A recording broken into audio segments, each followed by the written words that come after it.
Thank you so much, sir. On behalf of the INPR department, we welcome you all once again. Telangana రాష్ట్రాన్ని అభివృద్ధి పథం అంటూ రేజింగ్లోకి తీసుకెళ్లే భారతదేశంలోని నంబర్ 1 స్థానంలో నిలబెట్టే ప్రయత్నంలో అహర్నిశాలు నిరంతరంగా శ్రమిస్తున్న మన dynamic honourable chief minister Shri Revanth Reddy Telangana గారికి hearty welcome, and we request him to please come forward and address the gathering. Telangana politics కి ఒక కొత్త ఎనర్జీ అండ్ మరియు strong decision making which shows democratic leadership.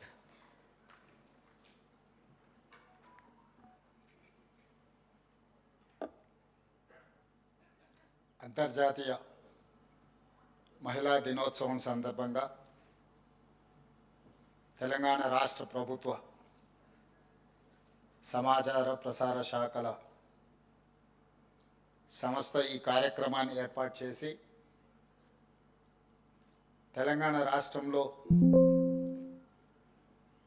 వివిధ సంస్థలు పత్రికలు ప్రసార సాధనాలలో పనిచేస్తున్న మహిళా జర్నలిస్టులతో ఈ మహిళా దినోత్సవాన్ని జరుపుకోవాలని ఈ కార్యక్రమంలో నాతో పాటు ముఖ్య అతిథులుగా సంబంధిత శాఖ మంత్రివర్యులు పొంగులేటి శ్రీనివాసరెడ్డి గారిని, హైదరాబాద్ నగర ఇన్ఛార్జ్ మంత్రివర్యులు మిత్రులు పొన్నం ప్రభాకర్ గారిని, అదేవిధంగా మరొక సహచర మంత్రివర్గ సభ్యులు మహమ్మద్ అజారుద్దీన్ గారిని, అదేవిధంగా మీ సంబంధిత చైర్పర్సన్ పెద్దలు శ్రీనివాసరెడ్డి గారిని, యువమిత్రులు అనిల్ కుమార్ యాదవ్ గారిని, ముఖ్యంగా పాత్రికేయ మిత్రులందరినీ ఇక్కడికి పిలిచి ఒక మంచి కార్యక్రమాన్ని ఏర్పాటు చేసినందుకు సమాచార ప్రసార శాఖల కమిషనర్ గారిని రాష్ట్ర ప్రభుత్వం తరఫున నేను అభినందిస్తున్నాను. ప్రతిసారి మహిళా దినోత్సవం అంటే వేలాది మంది ఆడబిడ్డల్ని ఆహ్వానించి ఒక కార్యక్రమాన్ని ఏర్పాటు చేసి రాష్ట్ర ప్రభుత్వం చేపడుతున్న సంక్షేమ అభివృద్ధి కార్యక్రమాలతో పాటు స్వయం సహాయక సంఘాల పేరు మీద రాష్ట్ర అభివృద్ధిలో భాగస్వాములైన మహిళలందరినీ వాళ్ళ చేతి వృత్తుల నైపుణ్యాన్ని ప్రదర్శించే కార్యక్రమాన్ని గత 2 సంవత్సరాలు రాష్ట్ర ప్రభుత్వం తీసుకోవడం జరిగింది. ఈసారి మంత్రివర్యులు శ్రీనివాసరెడ్డి గారు ఒక సూచన చేసింది. ఈ మధ్యకాలంలో జర్నలిస్టుల గుర్తింపు కార్డు కానీ మిగతా అంశాలు ప్రస్తావించినప్పుడు మహిళా జర్నలిస్టుల గురించి కూడా చర్చ వచ్చింది. వాళ్ళని మనం ప్రత్యేకంగా గుర్తింపునివ్వడమే కాకుండా వాళ్ళందరినీ కలవడం ద్వారా ఈ తెలంగాణ రాష్ట్ర ప్రభుత్వంలో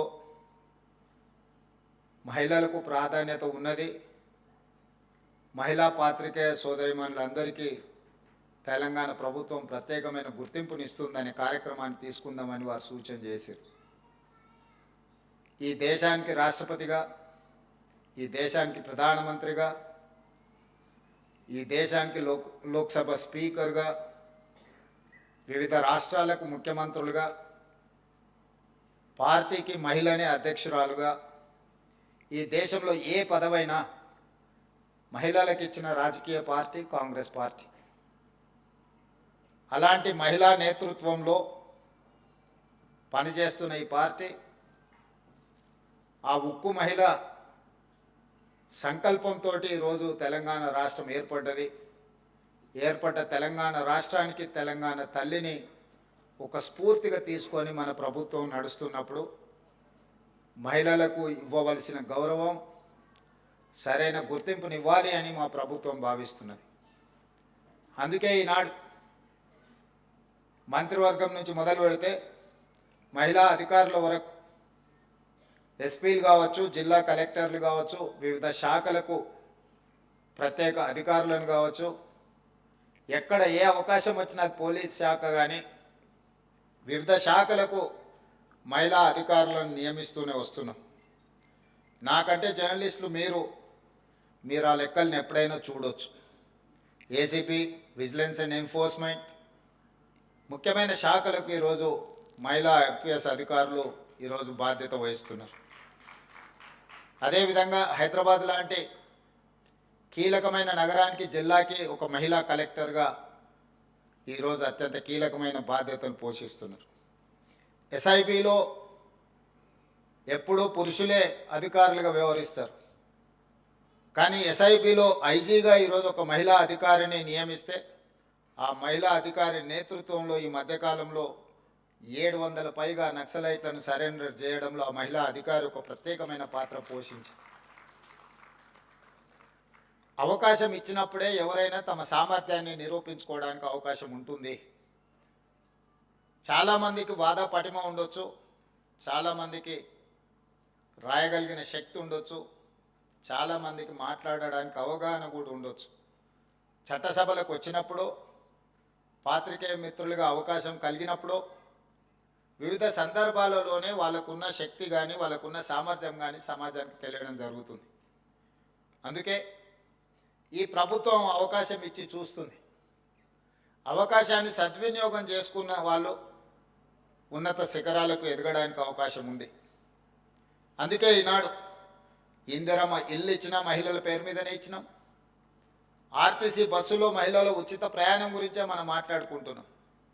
కానీ అదే స్వయం సహాయక మహిళలకు తెలంగాణ రాష్ట్రంలో 1000 బస్సుల యజమానులను చేసి ఈరోజు ఆ మహిళా సంఘాలు ఆర్టీసీకి 1000 బస్సులను ఈరోజు నడపగలుగుతున్నారంటే ఒక కార్పొరేట్ కంపెనీలతో ఈరోజు పోటీ పడే విధంగా మహిళా సంఘాలకు తెలంగాణ రాష్ట్ర ప్రభుత్వం అవకాశం ఇచ్చింది. మహిళల్ని బస్సుల్లో ఉచిత ప్రయాణం చేస్తారనే చులకనగా చూడకుండా బస్సులకు యజమానులను చేసి ఈరోజు వ్యాపారాలలో రాణించే విధంగా ఈరోజు తెలంగాణ రాష్ట్ర ప్రభుత్వం అవకాశం ఇచ్చింది. రెన్యూబుల్ ఎనర్జీ, సోలార్ ఎనర్జీ గురించి మాట్లాడితే ఎప్పుడు కార్పొరేట్ దిగ్గజాలైన అదానీ, అంబానీ ఇలాంటి సంస్థల గురించే మనం మాట్లాడుకుంటూ ఉంటాం.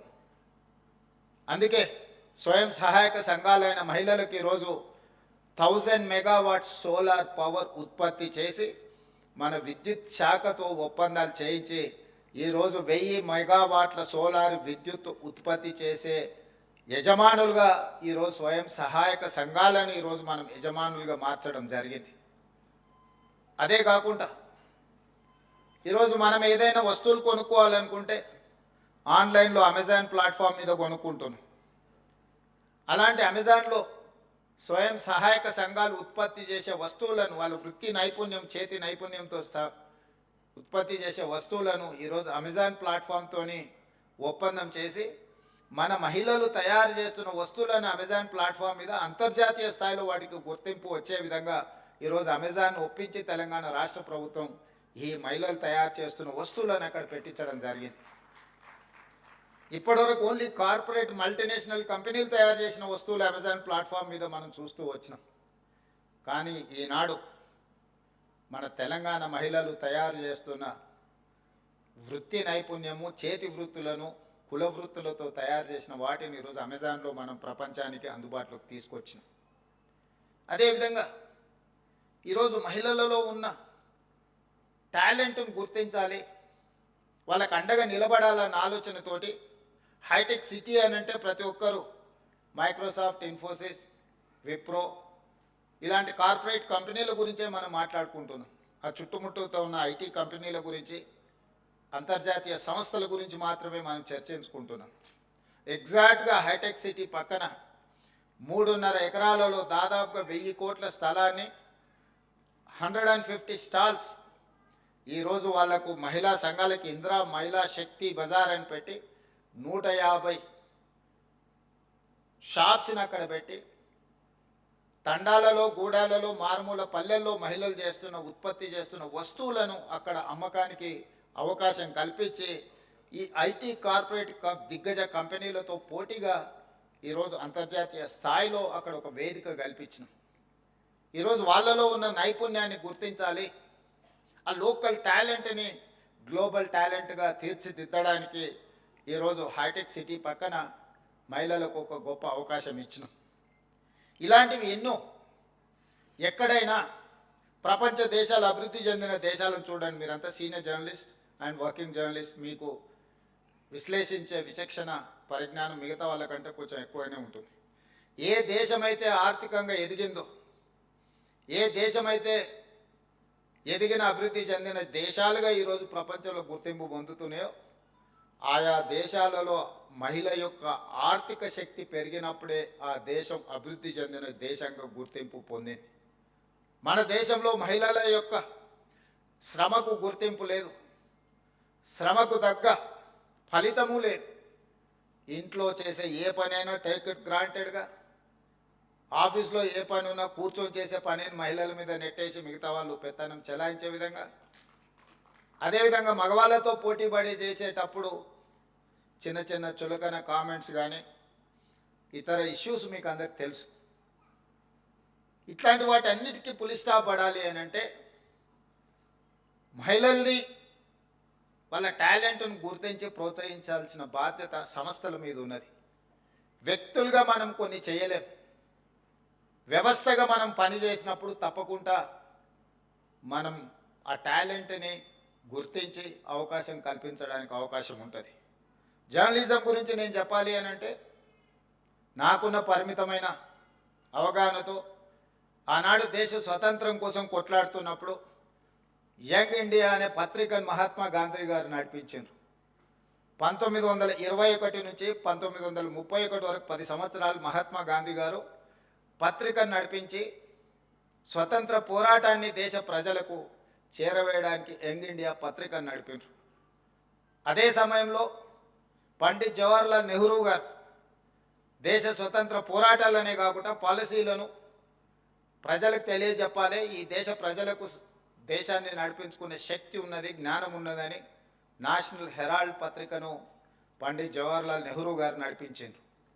మన ప్రాంతానికి వస్తే సాయుధ రైతాంగ పోరాట సమయంలో సురవరం ప్రతాప్ రెడ్డి గారు గోల్కొండ పత్రికను నడిపించడం జరిగింది. వీళ్ళందరూ కూడా వర్కింగ్ జర్నలిస్టులే కాదు, జర్నలిజం పట్ల ఒక అవగాహన ఉండి అత్యంత గొప్ప పోరాటాలను కూడా పత్రికల ద్వారా నడిపించడం ద్వారా శాంతియుతంగా ఒక యుద్ధాన్ని గెలవచ్చు అని చెప్పి మహాత్మా గాంధీ గారు, నెహ్రూ గారు, సురవరం ప్రతాప్ రెడ్డి గారు నిరూపించారు. యుద్ధం అంటే ఆయుధాలతో చేసేదే యుద్ధం అని కొంతమంది అనుకుంటారు. ఆయుధాలతో చేసే యుద్ధము విషాదంతో ముగుస్తుంది. కానీ అవగాహనతో కూడుకున్న ప్రజలకు అవగాహన కల్పించి ప్రజల్ని కార్యోన్ముఖులం చేసి ఒక ఐడియాలజికల్ వార్ చేస్తే ఒక యుద్ధాన్ని గెలవచ్చు, ఒక దేశానికి స్వతంత్రాన్ని సాధించవచ్చు అని చెప్పి మహాత్మా గాంధీ గారు నిరూపించారు. వారి వారసత్వంగా ఈరోజు మనం ఈ పరిపాలన కొనసాగిస్తున్నాం. ఈ దేశంలో వివక్ష ఉంది. అది కులాల మధ్యలోనే కాదు, మహిళల మధ్యలో, పురుషుల మధ్యలో రకరకాల వివక్షలు ఉన్నాయి. అభివృద్ధి చెందిన దేశాలలో వివక్ష లేదని అనుకోకండి. అప్పుడప్పుడు మనం అమెరికా చాలా అభివృద్ధి చెందిన దేశం అంటాం, అప్పుడప్పుడు మనం చూస్తున్నాం. అక్కడ ఉండే వివక్ష అక్కడ ఉంది. అక్కడ పేదరికం లేదని కాదు, మనకంటే అత్యంత నిరుపేదలు ఉన్నారు. కానీ అక్కడ కష్టపడే వారికి గుర్తింపు ఉన్నది, ముందుకెళ్ళే వాళ్ళకు అవకాశం ఉన్నది. మన దగ్గర కూడా వివక్ష ఉన్నది, కానీ కష్టపడే వాళ్లకు గుర్తింపునివ్వాల్సిన బాధ్యత ఇంకా మనము నేర్చుకోవాల్సిన అవసరం ఉన్నది. ఇంకా మనం అవకాశం కల్పించాల్సిన బాధ్యత ఈరోజు ప్రభుత్వాల మీద ఉన్నది. అందుకే ఈరోజు ప్రత్యేకంగా మహిళా జర్నలిస్టులతో కలిసి, ఎందుకంటే నా ఈ ప్రయాణంలో చాలామంది మిత్రులు ఉన్నారు, మహిళా జర్నలిస్టులు కూడా చాలామంది వెల్ విషర్స్ ఉన్నారు. వాళ్ళందరి ప్రోత్సాహము ప్రత్యక్షంగానో పరోక్షంగానో ఏది కాకపోయినా డెస్క్లో ఉన్నప్పుడు మన మీద అనుచితంగా వ్యాఖ్యలు చేసినప్పుడు కనీసం అది ప్రసారం చేయకుండా ఆపడంలోనైనా మీ సహకారం ఉన్నది. చెడు అని భావించినప్పుడు ఆ చెడు నియంత్రించడానికి మీరు అందించే సహకారం, అది కూడా ఒక రకంగా నా ఎదుగుదలకు ఉపయోగపడ్డది. ఒకవేళ చెప్పాల్సి వచ్చినప్పుడు రాసిచ్చిన దానికంటే ఒక 2 మంచి మాటలు కూడా మీరు చెబితే అది ప్రజలకు ఇది నిజమే అని భావించి, ఎందుకంటే మహిళలు ఏది చెప్పినా విశ్వాసం నమ్మకం ఎక్కువ ఉంటుంది. మేము నిజం చెప్పినా కూడా మా వాళ్ళు అది కొంచెం తక్కువ ఉంటుంది. అందుకోసమని ఈ మహిళా దినోత్సవం సందర్భంగా మహిళలనే కాదు, ఈ సమాజంలో సగభాగమైన మీరు ఈ తెలంగాణ రాష్ట్రం అభివృద్ధి జరగాలి అని అంటే మహిళల యొక్క ఆర్థిక వ్యవస్థ, మహిళల యొక్క అవకాశాలను మెరుగుపరచాలి అనేదే మా ప్రభుత్వం యొక్క లక్ష్యము, మా ప్రభుత్వం యొక్క విధానం. 2034కి $1 ట్రిలియన్ ఎకానమీ, 2047కి $3 ట్రిలియన్ ఎకానమీ ఇక తెలంగాణ రాష్ట్రాన్ని ముందుకు నడిపించాలని మేము భావిస్తున్నాం. ఈరోజు 2.5% జనాభా ఉన్న మనం దేశ ఆర్థిక వ్యవస్థలో 5% మనం జీడిపిని కంట్రిబ్యూట్ చేస్తున్నాం తెలంగాణ రాష్ట్రం నుంచి. జనాభా మోర్ ఆర్ లెస్ సెటిల్ అయిపోయింది, పెద్దగా పెరగడం లేదు తెలంగాణ జనాభాలో. మేమిద్దరం మాకొక్కరు అనే పరిస్థితి వచ్చింది. అట్లీస్ట్ మేమిద్దరం మాకిద్దరు అనే వ్యవస్థ వస్తే మన జనాభా పెరుగుతుందేమో. ఒకప్పటి ప్రభుత్వ విధానం వల్ల, కుటుంబ నియంత్రణ వల్ల తెలంగాణలో ఉండే పాపులేషన్ స్టెబిలైజ్ అయిపోయింది, పెద్దగా పెరగడం లేదు. కానీ ఆర్థికంగా పెరగడానికి అవకాశం ఉంది, పెట్టుబడులను ఆకర్షించడానికి అవకాశం ఉంది. ఈ పెట్టుబడులు ఈ రాష్ట్రంలో ఉద్యోగ ఉపాధి అవకాశాలను పెంపొందించడానికి అవకాశం ఉంది. తద్వారా బలమైన ఆర్థిక వ్యవస్థగా రాణించి ఈరోజు $200 బిలియన్ ఎకానమీగా ఉన్న తెలంగాణ ఆర్థిక వ్యవస్థను 8 సంవత్సరాలలో $1 ట్రిలియన్ ఎకానమీగా మార్చాలి. ఈ దేశ ఆదాయంలో ఈరోజు 5% తెలంగాణ నుంచి భాగస్వామ్యం ఉంటే 2047 నాటికి 10%కి మనం పెంచాలనే లక్ష్యంతో ఈరోజు తెలంగాణ రాష్ట్ర ప్రభుత్వం పనిచేస్తుంది. దానికి సంబంధించిన బృహత్తరమైన ప్రణాళికలను తెలంగాణ రాష్ట్రం సిద్ధం చేసుకున్నది. అందుకే గ్లోబల్ సమ్మిట్ ఆర్గనైజ్ చేసినాం, అంతర్జాతీయ దిగ్గజ కంపెనీలను ఆహ్వానించినాం. మనం క్యూర్ అని కోర్ అర్బన్ రీజియన్ని ఔటర్ రింగ్ రోడ్ ఇన్సైడ్ 1,34,00,000 జనాభా ఉంది. ఈ 1,34,00,000 జనాభా 2,100 స్క్వేర్ కిలోమీటర్స్ లోపల ఉంది. ఈరోజు ఈ క్యూర్ని సర్వీస్ సెక్టర్గా మార్చాలని మన ప్రభుత్వం నిర్ణయం తీసుకున్నది. ఇక్కడ పరిశ్రమలు ఉన్నాయి, కాలుష్యాన్ని వెదజల్లే పరిశ్రమలు ఉన్నాయి. ఈరోజు ఈ లివబుల్ సిటీ నుంచి నాన్ లివబుల్ సిటీగా మారే ప్రమాదం ఉంది. ఢిల్లీని చూసి ఎంత కాలుష్యం ఉందో. పొలిటికల్ క్యాపిటల్ ఇస్ ఢిల్లీ, కానీ స్కూల్స్ హాలిడే, గవర్నమెంట్ ఆఫీసులు హాలిడే, పార్లమెంట్కు హాలిడే ఇచ్చే పరిస్థితి వచ్చింది. దీని కారణం విశ్లేషించండి. ముంబై ఫైనాన్షియల్ క్యాపిటల్, అక్కడ నివసించలేని వర్షాలు వస్తే ఆ నగరం అతలాకుతలంగా మారిపోతున్నది. బెంగళూరు ఐటీ క్యాపిటల్, ఈరోజు అక్కడ ఉండే ట్రాఫిక్ జాములు, కాలుష్యము, ఇతర సమస్యల వల్ల ఆ నగరానికి ఉన్న పరిస్థితులు మీరు చూస్తున్నారు. చెన్నై కూడా వర్షాలు వస్తే వరదలతో మునిగిపోతున్నది. కల్కట్టా గురించి నేను చెప్పాల్సిన అవసరం లేదు. ఈ దేశంలో ఉన్న మెట్రోపాలిటన్ సిటీస్లలో one of the best city is Hyderabad. Chandrababu Naidu garu, Rajasekhar Reddy గారు ఈ నగరాన్ని ఈ దేశంలో ఉండే అన్ని మెట్రోపాలిటన్ నగరాల కంటే ఒక మంచి నగరంగా తీర్చిదిద్దిండ్రు. కానీ ఇది సరిపోదు. అందుకే ఈరోజు మా ప్రభుత్వం ఈ హైదరాబాద్ నగరాన్ని ప్రపంచ దేశాలలో ఉండే నగరాలతో పోటీ పడాలనుకుంటున్నాం. ఒక టోక్యోతోనో, ఒక సింగపూర్తోనో, ఒక సౌత్ కొరియాతోనో, న్యూయార్క్తోనో మనం ఈరోజు కాంపీట్ చేయాలనుకుంటున్నాం. సో అంతర్జాతీయ నగరంగా మారాలి అని అంటే ఈ 2,100 స్క్వేర్ కిలోమీటర్స్లో ఉన్న ఏరియాని కాలుష్య రహిత నగరంగా తీర్చిదిద్దాలి. ఈ కాలుష్య రహిత నగరంగా ఒక core urban region economy, it is called cure, దీన్ని క్యూర్ చేయాలని మేము అనుకుంటున్నాము. దానికి మహిళా జర్నలిస్టులుగా మీరందరూ సహకరించాలి. రెడ్ కేటగిరీ, ఆరెంజ్ కేటగిరీ పరిశ్రమల్ని ఇక్కడ నుంచి ఔటర్ రింగ్ రోడ్డు బయటికి తరలించాలని ఒక ప్రణాళిక తీసుకున్నాం. ఇవాళ ఈ నగరంలో కాలుష్యాన్ని వెదజల్లే వాహనాలన్నిటిని కూడా నిషేధించడం ద్వారా, ప్రైవేట్ వాహనాలను నిషేధించే కంటే ప్రభుత్వంలో నడిచే హైదరాబాద్ నగరంలో outer ring road inside 2,800 RTC బస్సులు ఉన్నాయి, మా పొన్నం ప్రభాకర్ గారి ఆస్తి. కానీ అవి డీజిల్తో నడిచి ఎంతో కాలుష్యాన్ని వెదజల్లుతున్నాయి. అందుకే ప్రభుత్వం ఒక పాలసీగా తీసుకున్నది, 2026 డిసెంబర్ లోపల ఈ 2,800 డీజిల్ బస్సులను జిల్లాలకు తరలించి 100% ఈవీ బస్సులను హైదరాబాద్ నగరంలో మనం తేబోతున్నాము. ఆల్రెడీ 500 బస్సులు వచ్చినాయి, ఇంకా 2300 బస్సులు డిసెంబర్ లోపల హైదరాబాదు నగరంలో బై డిసెంబర్ 9th 2026 లోపల ఒక్క డీజిల్ బస్సు కూడా ఈ నగరంలో ఉండదు. నేను మీకు మాట ఇస్తున్న ఈ బస్సులను అన్నిటిని తరలించి ఈవీ వెహికల్స్ విత్ ఏసీ. ఇది ముఖ్యంగా మహిళలకే ఉపయోగం. ఎందుకంటే ఉచితంగా బస్సులో ఒక ఏసీ ఈవీ వెహికల్లో కాలుష్యం లేని బస్సులో మీరు ప్రయాణించడానికి ఈరోజు తెలంగాణ ప్రభుత్వం ప్రయత్నం చేస్తుంది. అదేవిధంగా ఈరోజు 2 లక్షల ఆటోలు ఉన్నాయి. రెట్రో ఫిట్టింగ్ కింద ఇప్పుడు డీజిల్ కిరోసిన్తోనో ఇతర ఇంధనంతో ఈరోజు నడుస్తున్నాయి. వాటన్నిటిని కూడా రెట్రో ఫిట్టింగ్ అంటే మొత్తం ఈవీ కింద 2 లక్షల ఆటోలను మార్చాలని ఒక ప్రణాళిక పెట్టుకున్నాం. తొందరలోనే ఆ కార్యాచరణను కూడా ముందుకు తీసుకొని వస్తున్నాం. ఈరోజు సింగిల్ యూజ్డ్ ప్లాస్టిక్ని మనం బ్యాన్ చేయదలుచుకున్నాం ఔటర్ రింగ్ రోడ్ ఇన్సైడ్. అదేవిధంగా ఈ పరిశ్రమలను రెడ్ కేటగిరీ, ఆరెంజ్ కేటగిరీ పరిశ్రమలను నగరం బయటికి తరలించడానికి ప్రణాళికలు సిద్ధం చేస్తున్నాం. ఇవాళ ఈ నగరంలో ఎవరు ఈవీ వెహికల్ కొనుక్కున్నా జీరో ట్యాక్స్.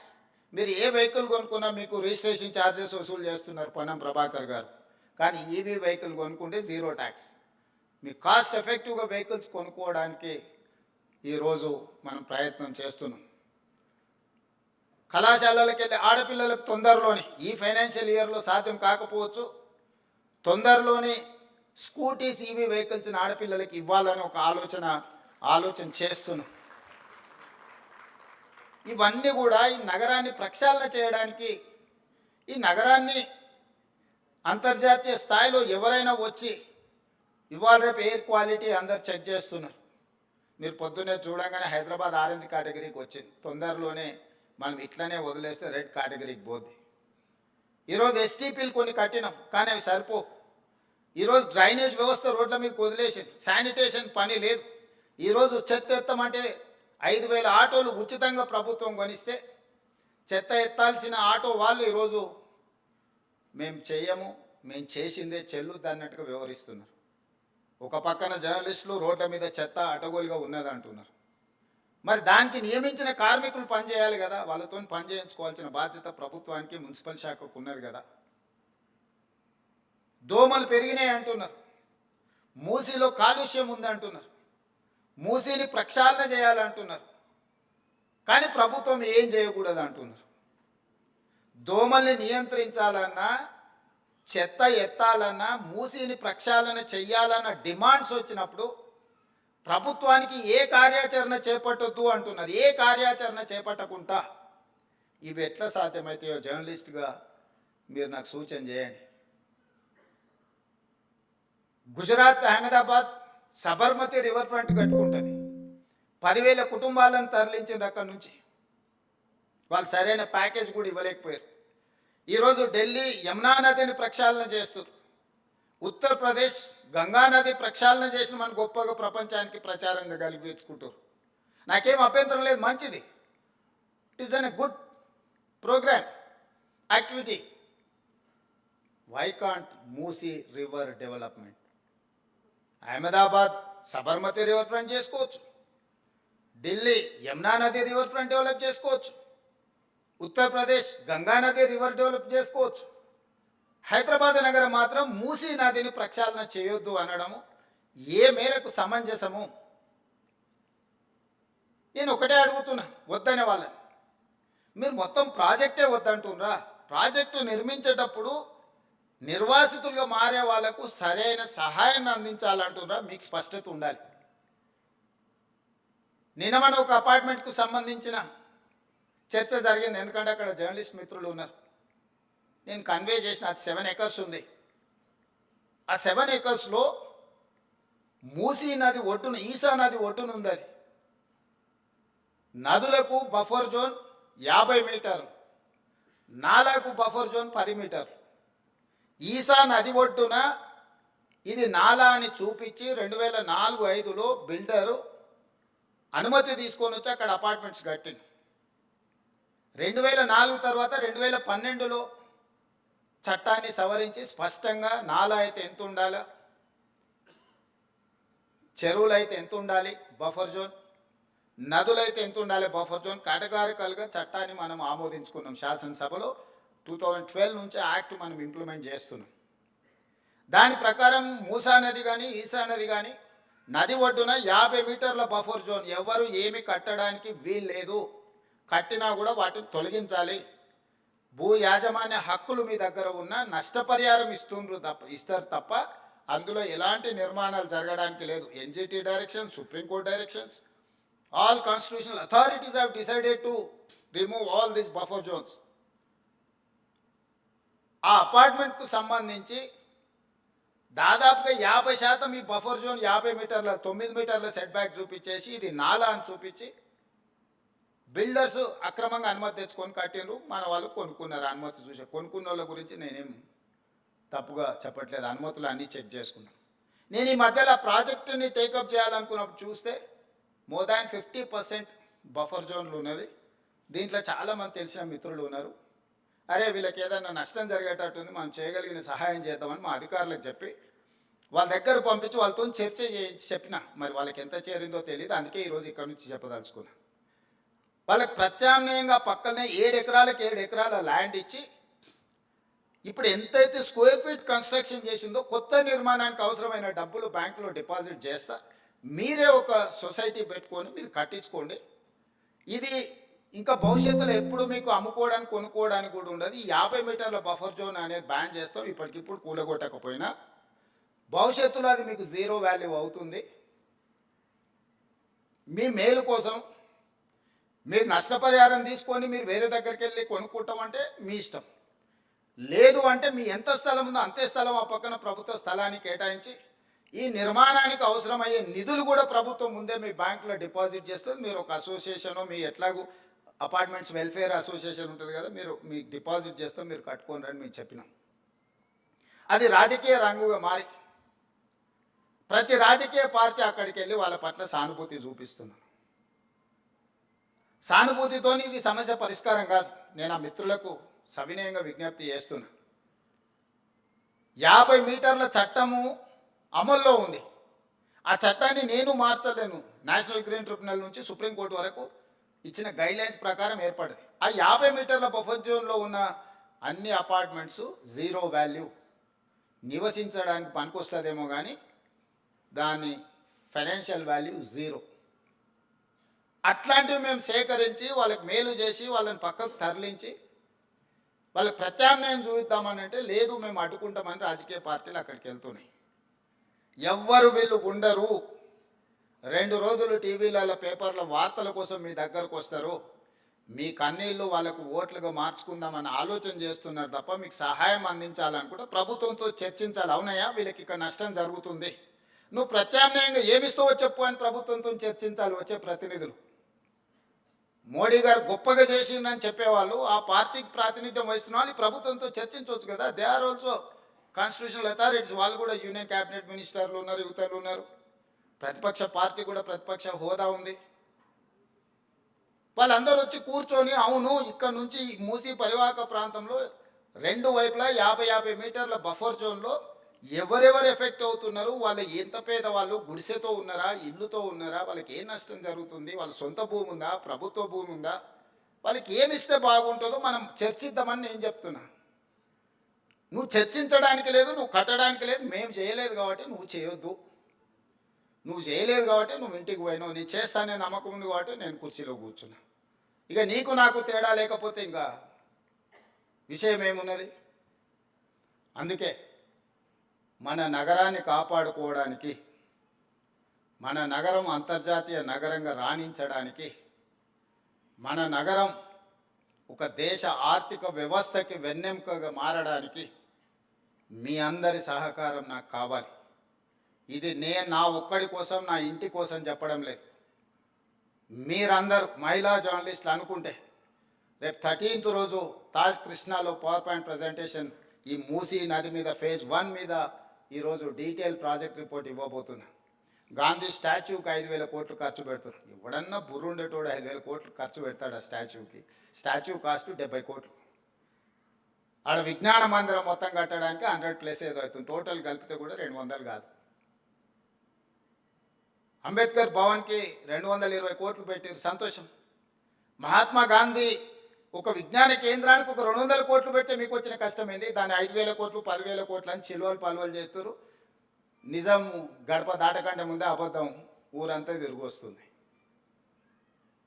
ఇట్లాంటి దగ్గరనే మహిళా జర్నలిస్టులను నా రిక్వెస్ట్ ఒక్కటే, వాస్తవాలను మీరు ప్రజలకు చెప్పండి.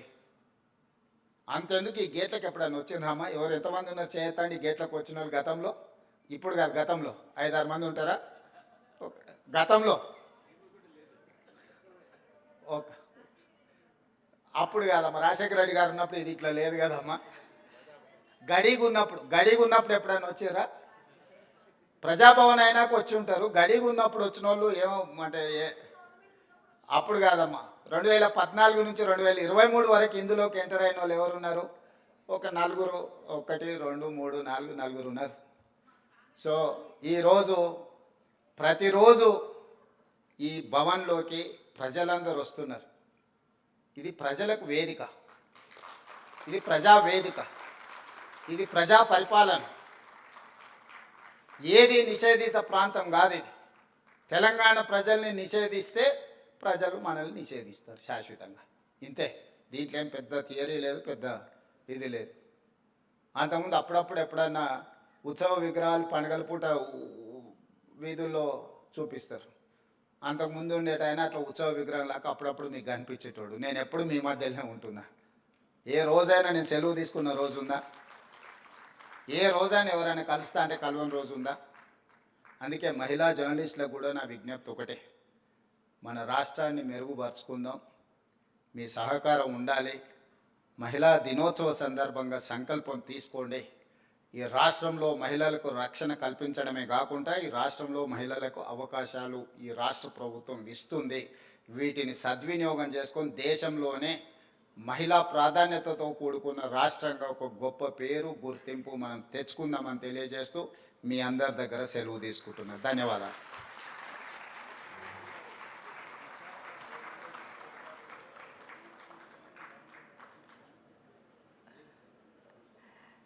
సీనన్న, మహిళా రక్షణకు కమిటీలు వేయాలంటారు. ఆఫీసర్స్లో కూడా నిన్నమన్నా నేను దాని మీద డిస్కషన్ చేసిన. ఈవెన్ కార్పొరేట్ ఆఫీస్లో కూడా ఈ ప్రాబ్లం ఉన్నది. కంప్లైంట్ బాక్స్ ఉండాలి, దానికి సంబంధించిన సెక్యూరిటీ మెజర్స్ తీసుకోవాల్సిన అవసరం ఉంది.